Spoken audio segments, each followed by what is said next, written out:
even though it's me right now. Mm-hmm. Yeah. God. Can I tell you? So, yeah. What can I tell you? I'll tell you this. Give him a cookie and a go away. So this is episode number 77. Number 77. I guess we got to do something special with 77. Before we move on, I want to say get off the phone, ching chang chong. Oh. I almost, you didn't say it last episode. And I felt like something was missing. Well, you know what was missing? Ching chang chong. That's why I didn't say get off the phone, ching chang chong. Ching chang chong is here. I say get off the phone, ching chang chong. It's an awful thing to say, but I don't care. It just kind of became. We say awful things here. That's our show. We exist to say awful things and get banned for it. I mean, we're not going out of our way. We're not like trying to accomplish that. No. Awful things are said along the way. Yeah.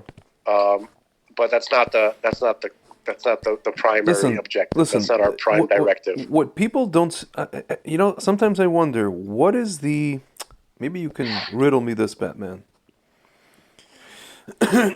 What is the main, concern of people who think that someone is saying something that is, I don't know, either just offensive kind of in a general sense, inappropriate in the general sense, or even saying something that sounds racist? Is it that what if that person, let's say, for example, Hitler, right? He said enough racist things over the course of, some years, and eventually people listened to him and took, he got into power, and then they listened to him, and they took action, and then, 6 million people died. Are the people who call other people out on, racist humor, are they afraid that the words of that person who's saying that, the racialist or racial or racist humor are eventually going to be heated and will become, violence? Is that the issue? I'm trying to understand. When somebody says you're a racist, does it mean like that's what the bullshit artists are claiming, and that's what the idiots are believing? Yeah. You know what I'm saying? It just seems to me that even if a person says something like a racist joke, it leads 99.9999999999999 ad infinitum % of the time. It leads to absolutely nothing besides laughter. Are they afraid of that 0.000 ad infinitum 1% of the time? Is that what they're afraid of? Yeah. Oh, there's that echo again. Ching chang chong, get off the phone. Very strange. Yeah, that's what they think. They think that by, tolerating any type of, comments or humor that may be perceived as racist against people who have been persecuted, right? Mm-hmm. Then it's going to lead to another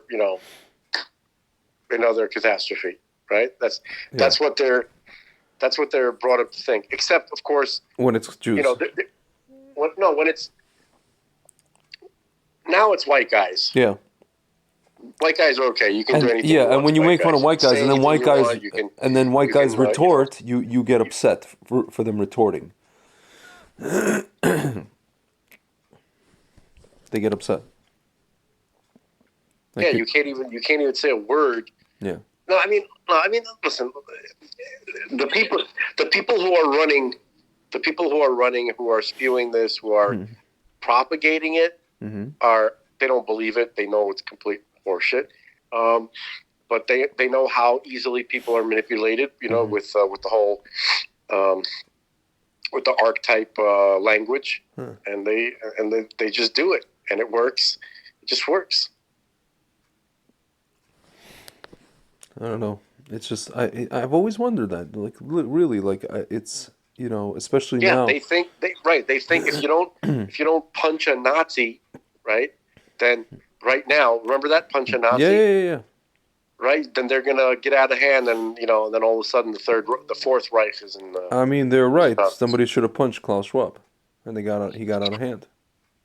Right? No, they don't understand that they are the Fourth Reich. Yeah. No, or if they're not, then they are supporting with silence, or they don't know how to identify the Fourth Reich, and they're just complacent with it. Maybe the way to identify it is like the side chick method. Mm-hmm. Meaning like if you don't know who the side chick is, then it's you. You know what I mean? Yeah. If you're a lady, right, and you don't know, and basically you're supposed to assume that every guy has a side chick, right? And if you don't know who the side chick is, then you're the side chick or something like that. So how does the analogy work in this case? The analogy is that if you think that basically if you think that everybody who says anything you don't like is a Nazi, then you're the Nazi. Then you're the Nazi. I don't know, dude. I like sometimes I read, I erase Twitter from my phone. I may return it in the event, well, not in the event, but as soon as Elon Musk fully takes over. By the way, I just want to say that he bought it. Yes, and he bought it, and I want to say Bli and Hara, your brother, is back on Twitter. Yeah. And he already has he's gonna reach 100K very, very soon, followers, and I think it's the fastest. I don't know. I didn't measure this. I have no idea if I'm right. There's no historical precedent for me to comment one way or the other, but I haven't seen personally anybody reach this amount of followers that fast. 71,000. It's crazy, dude. It was 66 30 minutes ago. It'd be awesome to see a couple million. Dude. He should have had a couple of million. Even when I was doing his Twitter for the first few months. How many does he have on Getter? He has 135,000. He's gonna have way more than that on Twitter. I'll tell you that much. Yeah. I'll tell you this. Way more than that. I can't figure out why he doesn't have way more than that on Getter. That's what I can't figure out. Getter has less people. And that's it. Getter has less people. That's it. That's basically it. I'm such a suspicious guy. Mm-hmm. I always feel like no matter what they say, even though it's conservatives and this and that, right? Mm-hmm. I always feel like whoever is able to run something like that, right? Whoever has the power to make decisions uses it, regardless of what they say. Meaning, they decide who they want to build up and who they want to kind of keep in the distance. We want these guys to build up. Yeah. We can kind of control these guys. We can see that they could be assets in the future. These guys, we're not going to help them that much because they're too much of a wild card. Let's keep them in the background. Yeah. Meanwhile, they say, they yap saying, "Oh yeah, free speech, no censorship and all that stuff." I don't believe any of it. Yeah. I never believed it from the beginning. Yeah. I'm a paranoid dude, I guess, but I guess I have reason to be. No, dude, you're not paranoid. Listen, I mean, I told you, I showed this to you today, how Facebook rescinded a ban that they wanted to do on me for some, BS post I put on Naftali Bennett's wall. For sure, somebody reported me. For sure, somebody did. And I disagreed with the decision, and Facebook actually said we made a mistake. But dude, I still have my page that has kind of a red mark on it, so to speak. A scarlet letter. Why? Because of some post or a few posts that were done I don't know, somebody, or they dug it up 5 years prior that were against the Ayatollah or something like that. Khamenei, and that was apparently an inappropriate post. Why? I have no idea. No warrant. It's crazy. It's just crazy. The whole thing's crazy. And yeah, man. I don't know. So I have this page, 35,000 fans, and we have our fans over there. We have our the live viewers or whatever it is. The last time any post got any traction, actually, it was when I posted about your brother and his whole health situation. Yeah, I'm actually looking at it now. What is that noise? I don't know. Oh. I've been hearing like persistent noises and weird echoes. Do you want to try? Should I try calling you? Like, I'll just call you right now. Call me back. Yeah. All right, let me try that. How's that? A little better. Yeah, I don't hear like those weird like ching chang chong noises like as Greg says. Ching chang chong. I don't say that. He says it. Yeah. I don't say it. Yeah. Even though I said it like 3 times just now. Yeah. But normally you don't. So what were you saying about something? You were saying actually, but my point was that I don't trust these social media platforms, and I don't trust Musk. I'm just waiting I'm waiting to see the catch. Do you understand what I'm saying? Like, yeah. I don't understand. I never trusted him. He always like sends mixed signals. You know, like one day he says something all American-y, and then all of a sudden then he says, "Oh yeah, I really am a socialist." No, you know what it is about him? You know what it is about him? Like, for example, I was thinking about this the other day. Why would Musk go on SNL? I think he would do that, something like that, not because he's such a fan of SNL, not because he's a leftist, not because of this and that. I think what he's trying to do, given that the guy has like $300 billion or something like that, not that it's all liquid, he has some of it in stock, whatever. He's trying to. It's kind of like almost like Lehavdil, like your brother, right? When he goes on Shmalik Shmones, you ask the question like, why would he do that? Well, your brother's trying to just speak to anybody who will listen, right? So I feel like Musk. I never asked that question. I know why. I asked the question, yeah. Oh. And when I say you, I mean people would ask. But I feel like Musk is just going wherever he can, and he probably feels that it's all he's going to use, so to speak, the weapons of the Sitrachor against himself. I feel like he gets that aspect. He understands what that is. He probably doesn't call it Sitrachor. He probably just understands it as just use your enemy's weapons against themselves. So he would go on like SNL and use their own stupid, little small IQs against themselves. He would go by Twitter, one of the weapons of the Sitrachra, and then use it against himself. And even so much as tweet jokingly that he's going to buy Facebook and delete it, he's not deleting obviously Twitter, but it's almost like as if he is deleting it, because why? He's deleting it as it, it's like the end of Twitter as you know it. Because all these putzes are going to leave, or they're threatening to leave, just like they threatened to go to Canada when Trump got elected. Yeah, and Sean King, Reid quits Twitter. And half of them are like, oh my God, there's going to be all these white supremacists. They're just like saying things. They don't even have like evidence to back up what they're saying. There's going to be all these white supremacists on Twitter. There's going to be a bunch of anti-vaxxers on Twitter. I mean, if you say anti-vaxxers, you have to qualify and actually, meaning like, what we're talking about is not even a vax. So that's a whole other discussion. And granted that this Shmi changed the definition of what a vax is, so that it's like they drew a circle around the target. They threw a thing and or they drew a circle around the target basically. Yeah, man, it's gonna be completely. Can I ask you a question? Yeah. Why do you assume that Elon Musk is a positive force for good in this world? I think that I'll put it to you like this. I think people seem to assume that. It's not a question of positive force.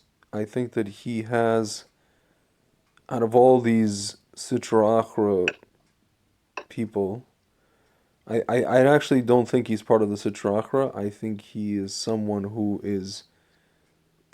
somehow is managing. He succeeded in managing to stay above above that fray. I think in terms of I'm only saying this because I've seen his episodes with Rogan when he talks about creating certain things that he created or that he's going to create certain things that he's going to create, and yet he knows the inherent dangers that come along or the pitfalls that can happen. Whether it's Neuralink, Neuralink would probably be the first thing that comes to mind. No pun intended. He's trying where you talk about he understands that these things are like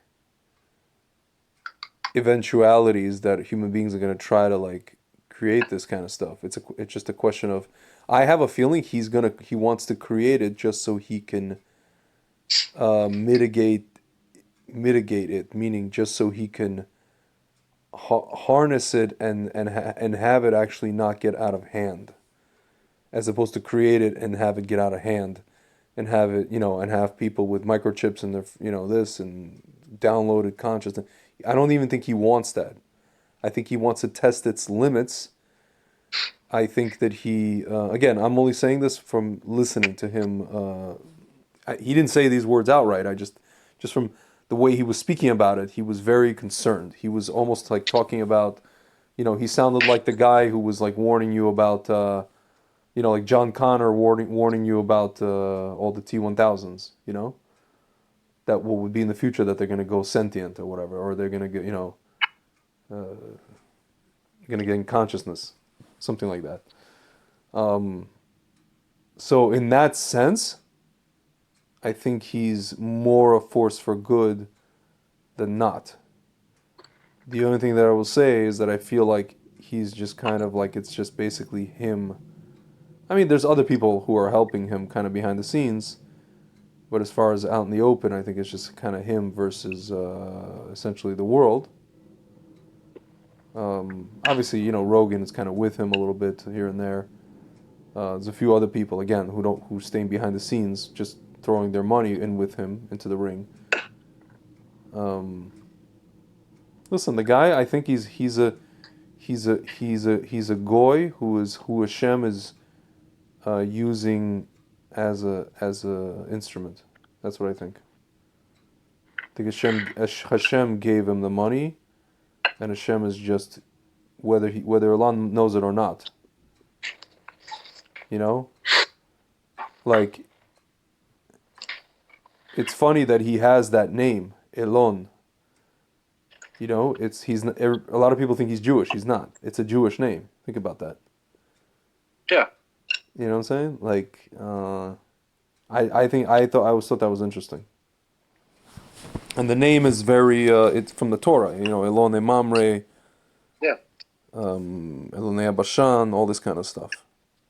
What does the word mean? The word is it's not tree. It's a tree. It's a tree. It's a type. It's a oak tree. Yeah. It's an oak tree. So you think about an oak tree, the kind of tree that it is. You know what I'm saying? And actually, that's where his name came from. They named him after it wasn't accident. It wasn't meant to be a English name. Right. It was here. Here, I'm just going to read about his, one second. Like his father, by the way, his father, he had a horrible relationship with his father. His father was like he says, his father, whom he describes as a terrible human being, almost every evil thing you can possibly think of, he has done. That was his father. I'm trying to think about his name. One second. I got something to say about him when you're done. Okay. I just want to hear. Yeah. I just want to. Elon Musk. Hold on. Hey. Yeah, come on. Name.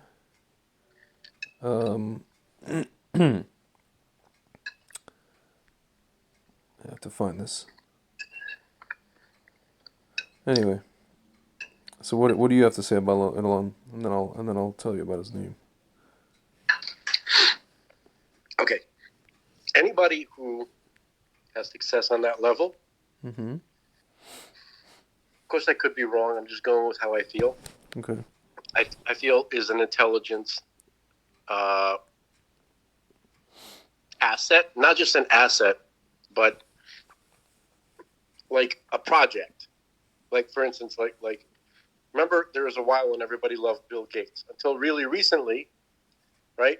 Bill Gates enjoyed an entire lifetime of people thinking he was the most wonderful man in the world. Can I just tell you something really quickly? I always thought he was a piece of garbage, and it's only because my father worked in IT, and people who worked in IT knew that he's a piece of he's a thieving piece of garbage. He stole his Microsoft, the concept of Windows. He stole it from Xerox. But anyway, go on. That's just me. Okay, so we know that his dad was involved in Intel. Anyway, Microsoft. He was the richest guy in the world, right? Yeah. For most of our lives. Yeah. Okay, and they sell you this message, this story about him, mythology. Yeah. College dropout, started out from his from his parents' garage, right? So you imagine like a little suburban house somewhere in the Midwest or something. Mm-hmm. Okay, so complete horseshit. Almost everybody who reaches to those levels is a government project. Now with Musk, he's not even really hiding how much money he got from the government. You know, he never, even though he claimed to be a libertarian. So to me, they have it's like a hydra. You know, this multi-headed monster, right? Okay. When so it's really, they're all connected to the same torso. Okay, Musk is like the damage control head right now. Okay, I don't buy the story. You don't buy the story that when he was 12 years old, he actually made a video game? When he was in South Africa? I don't buy any of the details of the story. I'm not saying it's not possible, and I'm not saying that there are 12-year-olds who know how to make video games. I'm not doubting that. Okay? Mm-hmm. But what I'm saying is like this. Interesting. The Council of Nicaea, right? The Nicene Creed. Mm-hmm. Okay, in the 1700 years ago, right? When they officially formulated Christianity. Mm-hmm. So what they did was, this is my view of it. They took several different types of characters, right? That were recorded, that were known at that time. Jewish characters. You had this messianism going on during the Roman persecutions. Okay, and you had a bunch of guys who were claiming to be the Messiah. They got in trouble with the Romans. They were lunatics. They were crucified. Crucifixion was a common way that the Romans dealt with. Probably not just the Romans, but they used it. They used it often on Jews. Probably not just on Jews. Mm-hmm. So I heard some historians say that there were probably 30,000 crucifixions of Jews during that time, during the Roman governorship. Yeah. Okay, so that's not like something that happened, once in a while. It was regular occurrence. Okay, so what they did was they took all these stories, they made a guide. They took all these different characters, lopped them together, and made a guy who is a representation of this type of characters, archetypes. Okay, the rebel, outlaw, / sage archetype. Okay, they lopped it together and they created a persona, which is a representation of that type of character. and they called him Jesus. Okay? This is what they do. Okay? These people are actors. Okay? I'm not saying that he never invented a video game. I'm not saying that his father... They came from somewhere real. They had parents. They've had life experiences. My point is that they use it. You understand? It's like, great. We'll use that. Whatever you got, because they understand that however much truth they can pile on top of their bullshit, it'll help. You understand? Like the more genuine things that happen, which fit into the narrative that they're pushing, is a plus for them. Okay? So I'm not saying these are completely fabricated people that came out of nowhere. What I'm saying is they, like you see these acting schools. Like I've seen some of these like on YouTube. They're like, use what you know, use those emotions. Remember that time you were sad so you can cry. You know what I mean? Like that's what they're doing with these people. I don't believe he's real. Okay? It doesn't make sense that a person would be that successful without some kind of in the Sitra Achra. You understand? Only a Yosef can do that. He's no Yosef. He's no Yosef, but something tells me that I feel like he is... He figured out a way how to jump in and out of it and stay in it long enough. Like every time he jumps in, he stays in it long enough to get what he needs, and then he jumps back out. And then he jumps back in, and then he jumps back out. And I think that you don't really necessarily need to be a Jew or a Yosef to be able to do that. I wasn't even talking about Jew, non-Jew. I mean, that's just a Yosef type person. I'm saying I don't even think that you need to be. I think he's figured out how to do that. I think he's figured out how to do that. I think the only reason I think that he has is because these people, the Sitra Achra, I mean, a lot of them, some of them, at least the people who run the show, are very intelligent, but I think the people who we see, on our television screens on a daily basis, they are really, really, really freaking stupid. They're not the sharpest tools in the shed, man. Whether it's those chickens on The View, whether it's those Jewish guys on CNN, Stelter, Schmelter, Helter, that guy put on the tefillin, in Ukraine, whoever it is. Farrakhan. Okay, continue. I'm just saying, like, these people are not these people are not bright. They're not bright, and for somebody like a Musk, he figured out that he's way smarter than them, and he can just literally, it's like child's play for him. Just again to go on SNL, but yet not allow himself. No, I think he's high up there in the Sitra Achra. I think he's a major Sitra Achra player because his behavior speaks more than his persona. Okay, the moment I've always suspected him. I like him. I have the same emotional reaction that people have. He's charismatic. I don't have an emotional reaction to him. Okay, I do. Okay. Like most people do. Okay. I sense it. I understand what they're trying to do, but he's wearing a mask. I can see through it. Okay. Also, wait. Yeah. I apologize. I didn't want to take it there, but I just wanted to mention something that he did. If he really cared about free speech, he wouldn't try to resurrect the bloated corpse of Twitter. I don't think he's trying to resurrect the bloated corpse. What I think he's trying to do is that I think he sees a... it's kind of like...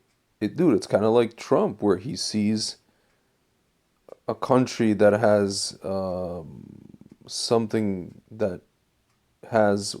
something... There's something there that's worth saving in terms of infrastructure.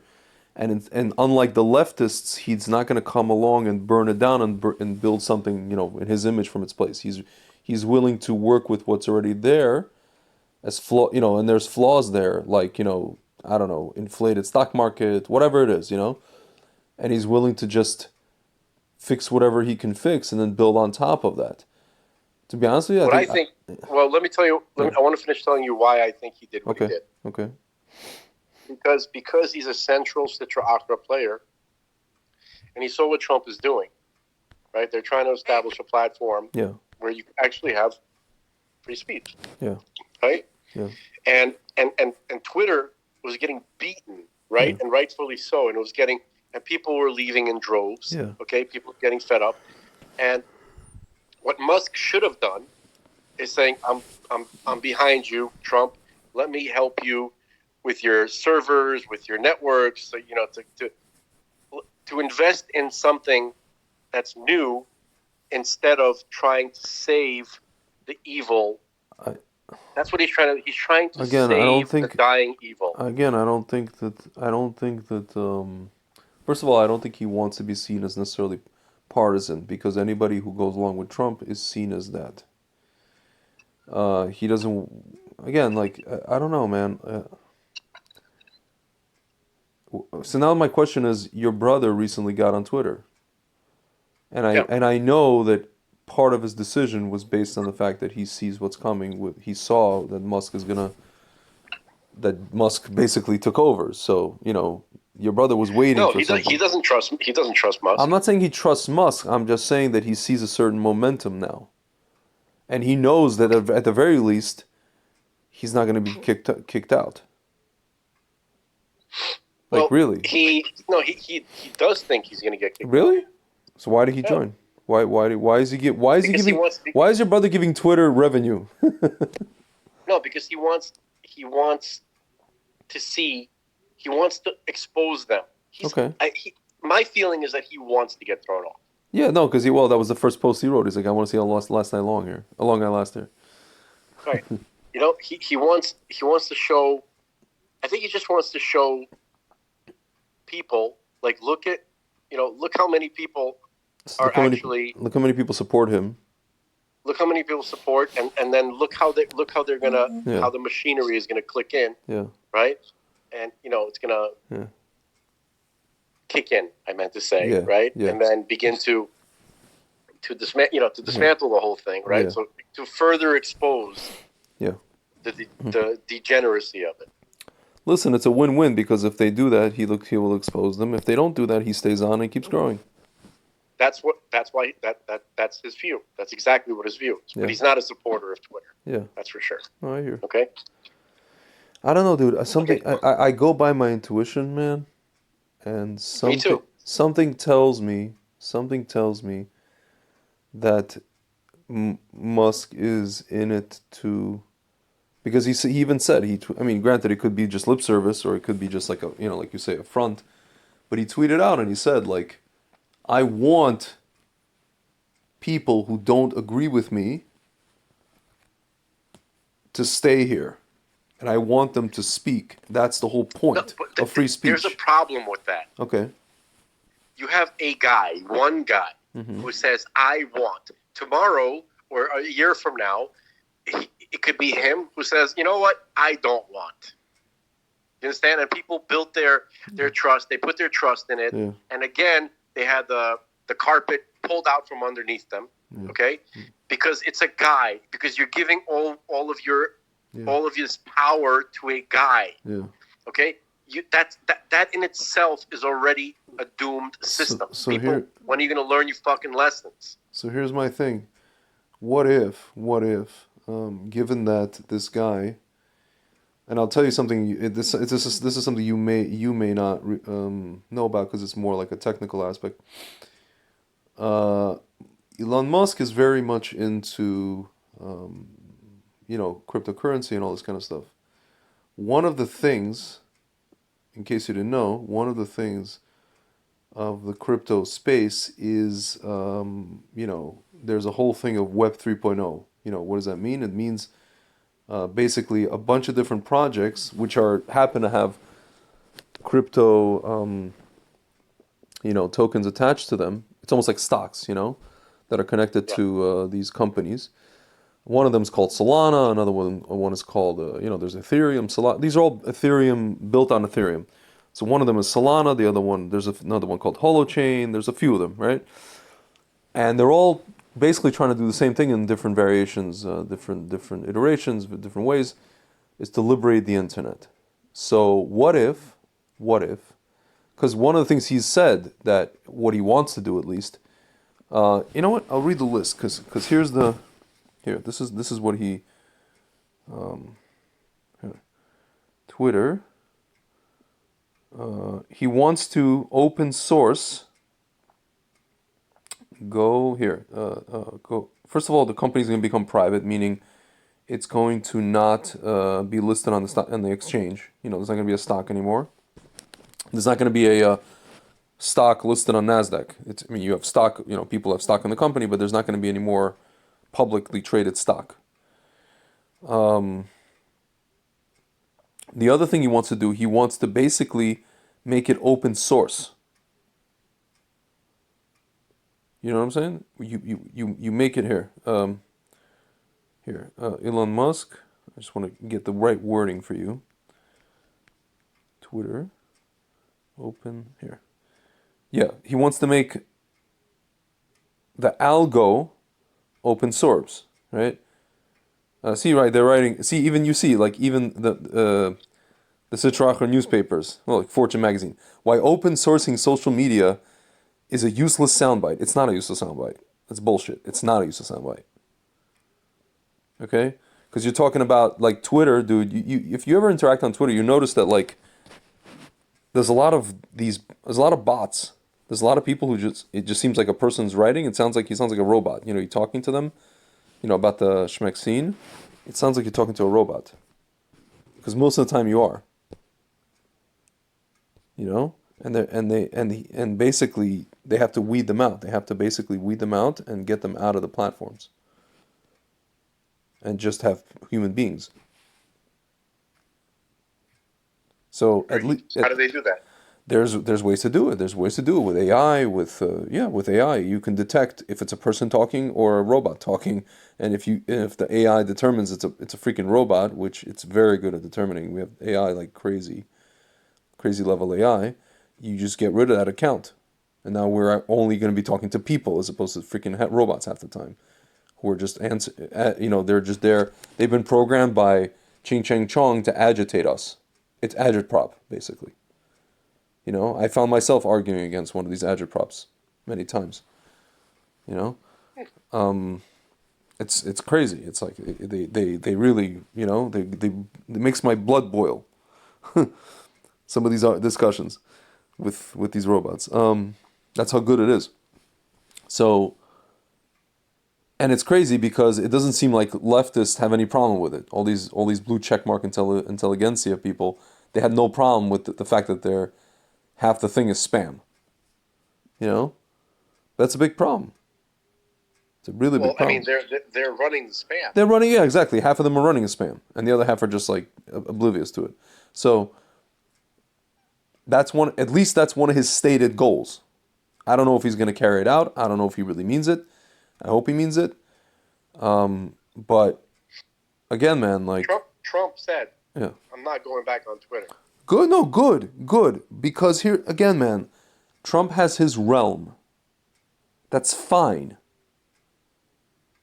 I'd like to assume that Trump understands. But I'll tell you something, man. If Trump wanted to go back on Twitter, I suspect, Elon Musk would happily have him. No, Elon Musk started this whole thing by saying Twitter should let Trump back on. Yeah, and also, he would not, like mysteriously reduce Trump's follower count, as an example. You know what I mean? I don't know if Trump. I'm glad that Trump didn't. I want to see Truth Social take off. I really do. Listen, okay? I want to see everything take off, and I want to see who wins. That's my dude. I'm in favor of like non-douchey competition. Don't you think it's a little bit suspicious, right? That until Truth Social was launched, right? Yeah. All of a sudden, Musk comes out of nowhere, and now he wants to clean up Twitter. Where was he before? Well, I think first of all, I think he is an impulsive person, but I think he was kind of planning on it. Also, I think that with Truth Social launched, you see it hasn't been. It's like failure to launch. It's been No, it's been, first of false all, it's a starts. multi-pronged attack. Yeah, Okay, all right, and instead of helping, yeah, he decides to give it the death blow. Okay, what Elon Musk is doing could be the death blow to Truth I Social. I think if hope that's not the case. I think if anything, he might have. I think if anything, maybe Elon Musk did the same thing with buying Twitter as your brother did with getting back on Twitter. I think he wants. I think dude. If you think about it, and it's a big gamble actually, because this is a person who has. I mean, granted, he has $300 billion, but he's putting like more than 10% of his net worth into, you know what I'm saying, into this grand experiment to see. You know, the only like good part that I see, Hmm. right? Possibly, Hmm. which there's no good part. Hmm. But if leftists were capable of learning their lesson, Yeah, then this would be good yeah, because now they're all freaking out, right? yeah, Like yeah, on the one hand, they liked it when their guy yeah, was there because yeah, because then their guy yeah, could shut up their enemies, right? And they're totally happy with that. But now they see that even though this is fake, but to their to the stupid leftists, yeah, right? yeah, yeah, They're yeah. like, oh, now some other guy, Well, right, is buying it. So now they see the problem with a guy controlling something. can I tell you something? The guy who founded Twitter and who was kicked out, Jack, what's his face? Dorsey. Dorsey. Check out what he tweeted. He tweeted. This is a couple hours ago. The tweet begins like this. He posts Radiohead, Everything in Its Right Place. You know the song. And then this is the thread. I love Twitter. Twitter is the closest thing we have to global consciousness. Okay, debatable, whatever. The idea and service is all that matters to me, and I will do whatever it takes to protect both. Twitter as a company has always been my sole issue and my biggest regret. It has been owned by Wall Street and the ad model. Taking it back from Wall Street is the correct first step. Meaning, if they go private, they don't. That means they don't need to worry about what's the revenue, what's this, what's that. In principle, I don't believe anyone should own or run Twitter. It wants to be a public good at a protocol level. That's what I wanted to actually tell, or not a company. What I want to tell you is like what happens is with this Web 3.0 thing, is that what you're doing is when you're liberating the internet, right? Everything becomes just a public sphere, and it's run by essentially the public. It's run by the public. It's not. When I say run by the public, it doesn't mean that there's a CEO or this or that. It's just a platform, and people post, and that's it. And then technology itself, which I'm not going to really get into the details of it, but the technology itself serves as an organic weeding out mechanism, meaning you don't need sensors. You know what I'm saying? The thing censors itself by way of just what's good and what isn't, organically. That's basically it. See, it says solving for the problem of it being a company. However, Elon is a singular solution I trust. I trust his mission to extend the light of consciousness. Okay, this is a little floaty. Elon's goal of creating This is all cult of personality. listen. But Bullshit. he goes on. He goes on. Elon's goal of creating a platform that is maximally trusted and broadly inclusive is the right one. This is also, see now he mentions this Paraga's goal, and why I chose him. Thank you both for getting the company out of an impossible situation. This is the right path. I believe it with all my heart. I'm so happy Twitter will continue to serve the public conversation around the world and into the stars. So now it's actually funny because you have, listen to this. This guy responds, thinking back to 2008 when I first used Twitter, fast forward to today, toxicity is rampant. Instead of $44 billion could be used to feed, house, and fix infrastructure in the world. Stop wars and save lives, change the climate, but free speech is the priority. First Amendment, anyone? Oh, see, this is the guy responds. So what was the plan all along? Sell it to a guy who used the platform to spread misinformation? Used it for insider trading, posting Hitler memes? This was your vision. This is like a leftist. Talking about Yeah. Elon Musk, which is BS, total BS. Somebody else wrote, created my counter social app today, as did many. I guess counter social is like whatever, another platform. When this bird app starts to sync, we can all bail if we want to. It's actually a pretty cool app. Been a lot on it a lot today. If Twitter syncs, I won't be going down with it. There are other apps just saying, but enjoy your payout. It's like some of these people have their own, comments on this. The, the lefty bitter clingers. Yeah. The irony is that Radiohead would absolutely detest a billionaire controlling how people communicate. Uh-huh. Okay, so Bezos is okay, right? What do you mean? What does Bezos have to do with this? No, I'm just saying, like, they like certain billionaires and they don't like others. Right. What about Jack Dorsey? He's a billionaire, right? They were okay with that? They weren't saying anything about that, right? Or what's his name? Mark Putzerberg. No, I mean, we shouldn't waste time talking about leftist, hypocrisy. I mean, they're just pure hypocrisy. Yeah. I think, just to boil it down, right? You either think it's okay for a hero to come into the picture, the hero archetype, right? The hero inventor / there's so many archetypes that this guy is trying to push himself forward as, right? So are we going to respond, right, in our instinctual way to somebody who seems to fit into those roles, right? Yeah. Are we just going to buy it? Why? What, we've never been lied to? Yeah. Right? Like, why? Like, we live in a Citra Aqua world, and somebody who's that successful, right, is either the king of the Citra Aqua or he is Mashiach. Okay? Why am I saying that? Because Mashiach is someone who God gives success to. Can I throw a wrench in your operation? Sponsored by Rabbi Kessin? Wait. Hang on, man. Hang on. Let me just go. So, Mashiach is somebody who, even the Rambam says, that gets, that he's Mashiach because God just constantly gives him success. Okay? So we know that Mashiach is a Jewish man, a religious Jewish man, a great Torah scholar who succeeds at inspiring people to do Torah and mitzvahs and success and everything else. We know that that's not Elon Musk. True. But So, I have a what question. does that leave? King of the Sidrachra. But I have a question for you. A couple of years back, Rabbi Kessin made a whole lecture about how, and he backed it up, and because he talked about, Asaph and all this kind of stuff, Tov Shebei Asaph. Yeah. Okay. He basically named Donald Trump as the Mashiach figure, not Mashiach obviously, but Mashiach figure of Edom.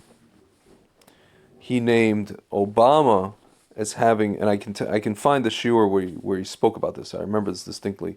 He said Musk. He said something about Musk. No. But no, he didn't say anything. He mentioned Musk at that time. This is like 4 or 5 years ago. He mentioned Obama had the potential to be the Mashiach of Ishmael, but he failed. Maybe he deliberately failed. I don't know. So my question is, can Musk be just one of the characters, one of the players of, I guess you could say, the Geulah of Edom? Or the Mashiach of Edom. He's not the Mashiach, like a Mashiach figure of Edom. That's the language that Rabbi Kessin used. It could be someone like that. He's not Mashiach, but if he's not the Sitra Achra, he could be something else. Just like Trump is obviously not the Sitra Achra. He's not. Again, it's just odd to me that a guy with the name Elon oak tree is walking around and doing this kind of stuff. Obviously, the To jury's me, out. Obviously, the jury's out. Obviously, for me, it's also out. But well, okay, so I find the fact that he's named Tree as that's another strike against him. Okay. For me. Okay. Because Tree, we got into trouble. This whole disaster of hell that we've been living for 6,000 years, all because of a tree. Huh? True. Okay, so that's not a notch, towards. That's not a good sign. Okay, that his name is Tree. Yeah. Okay, Yeah. An old tree, not just there's a few different words for tree in Hebrew. Yeah. And Elon is like an old tree. Yeah, but it could be the tree of life also. There's two different trees. Okay, but we know that the tree of life is Torah. Yeah. Is he Torah? No. No, he's not. No. He wants to send people. Look, also, it's very interesting. I've noticed that, what's very interesting? Whether or not you're interested in the UFO topic, right? It does give you a fascinating perspective that a lot of people can't take advantage of. Yeah. I'll explain to you what I mean. I know about a lot of government stuff that I'd never know. I didn't know who ran counterintelligence operations for the entire United States government, the whole Pentagon. Okay, there's a guy named Gary Reid. No one ask anybody that you know who has any kind of knowledge about politics and the Pentagon and stuff like that. Ask him who Gary Reid is, and nobody will know. Gary Reid was in charge of all counterintelligence operations. He was in charge of the Afghan withdrawal. U.S. Senate Select Committee on Intelligence. Gary Reid. I'm reading about this guy. Okay. I've seen him before. Yeah. Top intel official. He's just been fired. Dude, yeah, this is April 15th article. A top intel official had an inappropriate relationship, misused email. Which is it? It's the debrief, right? No, Politico. This is an article from Politico. Gary Reid, Department of Defense Crisis Action Group for Afghanistan, speaks during a news. This is a picture of him in August 2021. Pentagon, responsible for the most sensitive portfolios, engaged in inappropriate conduct with a female subordinate, and improperly used his personal email for official business. A new release and investigation by DOD. Right. The only reason why anybody knows about him, the only reason why there was a debrief. There's a website called The Debrief. Mm-hmm. It's all about. It's essentially, the main theme of it is UFOs, UFO information, stuff like that, and aerospace companies, and that kind of stuff. Yeah. Okay. Yeah. They dropped the article. It was one of their writers, that guy named Tim McMillan. I'm looking at it. Yeah. The DB, sex, lies, and UFOs. Pentagon head of counterintelligence and security ousted. Right. If that article didn't drop, no one would know. No, even the Political wouldn't. You wouldn't find it in the Political. Okay. So how did this happen? Mm-hmm. How did this happen? Well, this guy was one of the guys who was messing around with Lou Elizondo. We've talked about Lou Elizondo before. Lou Elizondo is one of the people who filed a complaint against him. Yeah. So basically, what happened was Lou Elizondo resigned from his position at the Pentagon as the head of this secret UFO project, right? Yeah. And then he came forward. He presented evidence. He had these videos, and what's funny, Harry Reid, the guy who passed away, Harry Reid, not Gary. Yeah. Harry Reid is the one of the senators who funded this program, and he came forward and said Lou Elizondo definitely was heading this program. He is who he says he is. He did what he said he did, and he knows what he says he knows. Okay, this guy Gary Reid told the Pentagon spokeswoman to say that Lou Elizondo never did this. He was never involved in that, making him look like a fraud. Right? Yeah. That was Gary Reid who was in charge of that, and also of stonewalling information from coming out about the UFO topic. Mm-hmm. So basically, it's the UFO topic that gave me an insight into what was going on in the Pentagon. Well, that you would never know about if you didn't, if you weren't. So I've gotten like this side benefit information from this topic before. So why do I bring this up? Because Elon Musk he was asked, especially since 2017 when that New York Times article came out, and the 3 official Navy videos dropped, right? And he was asked, he was very flippant about it. He's very dismissive about it. He's like never a moment did he take anything seriously. He completely dismissed the testimony of the of our Top Gun pilots and everything, right? Yeah. Why? Because he wants to send dumb chemical rockets into space. Yeah. And if he admits that there are things like this with this kind of capability, right? Yeah. Then that might derail his stupid plan to put a bunch of people into a stupid metallic cylinder and spark a firecracker underneath it and send them to Mars to die. Yeah. Okay? So that is a huge Citra Achra indicator right there. Yeah. Citra Achra wants to conceal the truth. It doesn't want to, it does not want, it wants to make sure disclosure does not occur. Not just alien disclosure or any kind of disclosure, any truth whatsoever. Okay? Yeah. It's not looking good for Elon Musk as a good guy. My bullshit detector is firing at ludicrous speed. Not ludicrous speed. Yes, ludicrous speed. Go. Where's it from? Ludicrous speed. Bullshit. Radar. Okay? Yeah. Whatever colorful, reference you want to use. Okay? It's not looking good for him. Okay? He's a trickster. Okay? What he is he's the trickster who, archetype, posing as the hero / creator / sage archetype. Mm-hmm. That's who he is, in my view. So what about the fact that all these leftists are just upset about it? It's just like they're just kind of misreading it, this whole thing? They think he's on... Yeah, but listen, who is really... you have like, leftists are people. Let's talk about... I'm not talking about, like... Any famous leftist is a faker. Yeah. They're not really a leftist. They're just playing one on TV. Yeah. Okay? Yeah.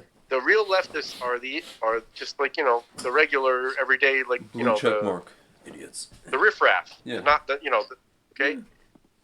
And those people are emotionally incontinent. Yeah.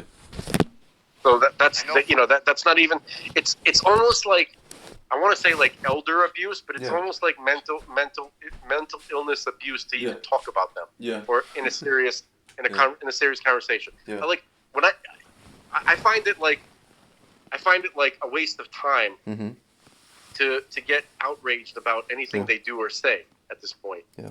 For a long time already, because it's like what are you doing? We know that they're mentally ill. Like, stop abusing the left. Yeah. It's leftist abuse. Yeah.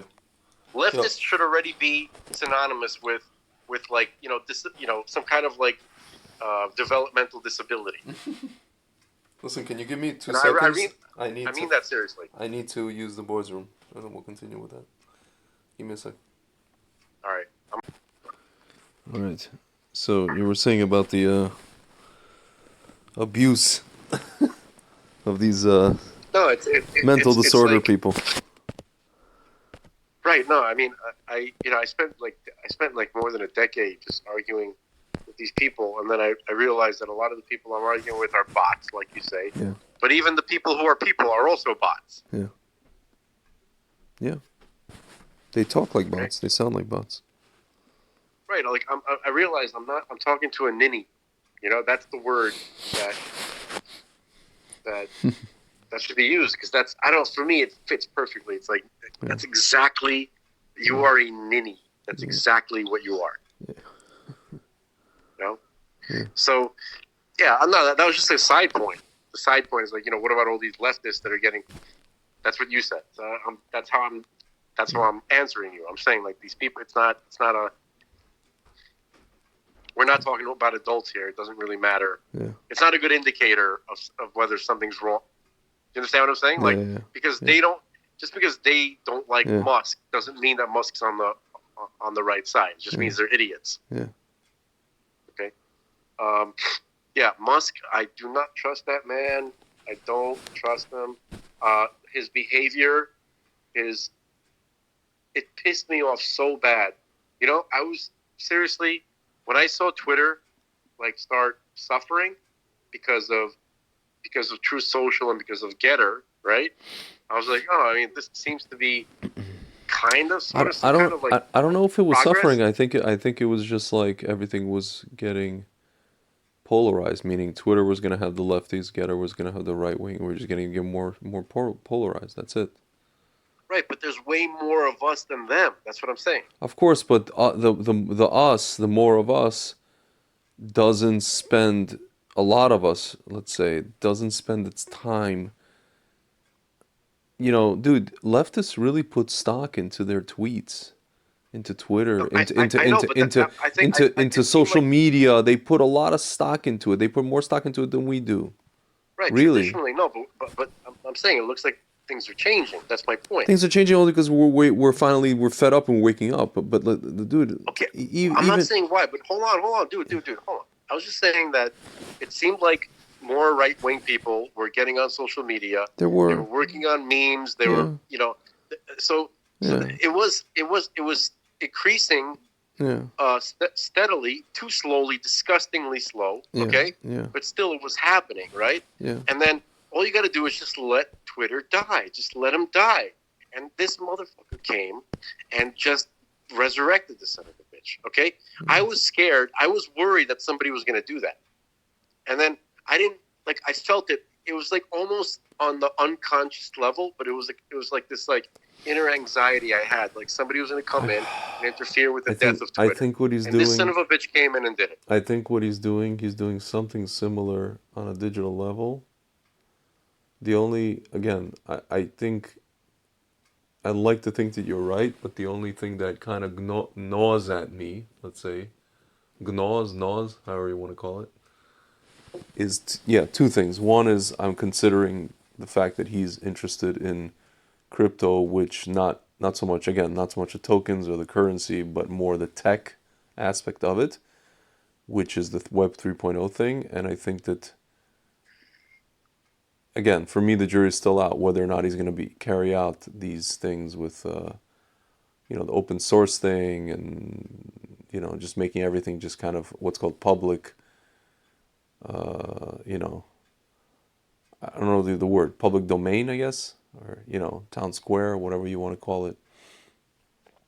And the second aspect is I think that he's doing something similar to what he could be doing, something similar to what Trump is doing, which is basically to allow these people to, just like with the Democrats, he's allowing these people to have their, so to speak, day in the sun, day in the spotlight, so that the people can see really that how just whack it is. If you get rid of all the bots, think about this. If you get rid of all the bots on Twitter, what do you have left? You have a bunch of these freaking ninnies, right? So now you're talking about people who can see them, and if people, so for the people who don't wanna participate with ninnies, they just won't. For the people who want to be part of Twitter, like the normal people, so to speak, people who follow your brother, for example, they'll be part of it. But ultimately, if anything should happen, right, and the leftists, start to rise up or whatever it is, or the leftists start to go complain to, they start to file lawsuits for antitrust, or I don't know, lawsuits against, hate speech or something like that. That's the ultimate exposure of who these people are. I mean, do we need any more exposure? Come on. No, we need definitive. Listen, for you, people like you and me, we see it, right? But dude, most good people out there, man, even the right-wing people, like, or let's say right of center people, dude, my mother talks to people, her friends, right? My mother has friends who are right-wing people, people who lived in the Soviet Union, people who also should be able to spot bullshit from a mile away. They do not, if my mother tells them over the phone that, for example, the election was schmolen, they cannot wrap their heads around that. They hang up the phone on her.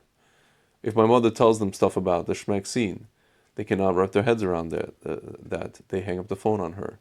These are, so to speak, Republicans. These are not even rhinos. These are just people. Some of them don't, one of them doesn't like Trump as a person. The other ones like Trump. On a side Listen, note, yeah. why is your mom shouldn't be speaking to people who hang the phone up on her No, for any no, reason? no. These are not cool. no. Listen, these are. I'm saying she doesn't know that they will do that. These are people she's known from Lvov, and all of a sudden, like she tells me, she's like, all of a sudden, все было нормально, and everything was fine, and then, one day, like, she got into a discussion about this whole issue, and the person just like, I don't want to talk about this, like, let's not talk about this kind of stuff. And these people are like, again, these people are right-wing people.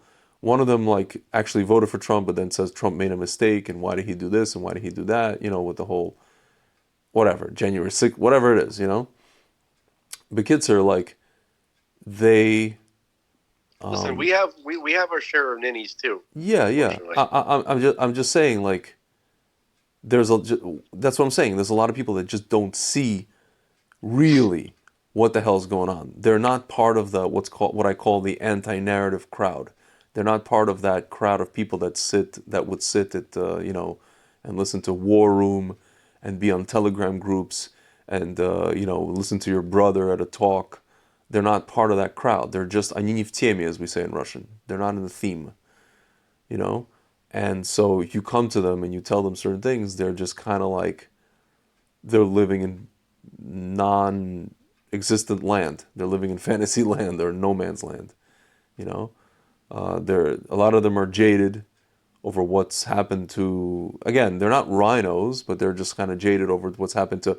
They're saying like, fine. Some of them will say, I'm fine with having a right-wing person, or more right-wing than a rhino in the Republican Party. But why does it have to be Trump? Why can't it be somebody who's like quote unquote presentable, right? That's another stance they take. Why can't it be somebody who's like? Why can't it be somebody who represents me? An intellectual person who I don't know, finished a PhD in physics from Lvov Polytechnic. Why can't it be somebody who again? It's that cult of personality horseshit. Yeah, but it's not really cult of personality. It's more just like that's what it's an expression. That's what it means. It's like I know. Yeah. When you follow a person's, you're attracted to them as a, they're like Obama. No, but you could say that with Trump as well. A lot of people follow them because of that. Trump is like the anti-cult of personality. Do you understand? For some people he's a pro. People liked him just because.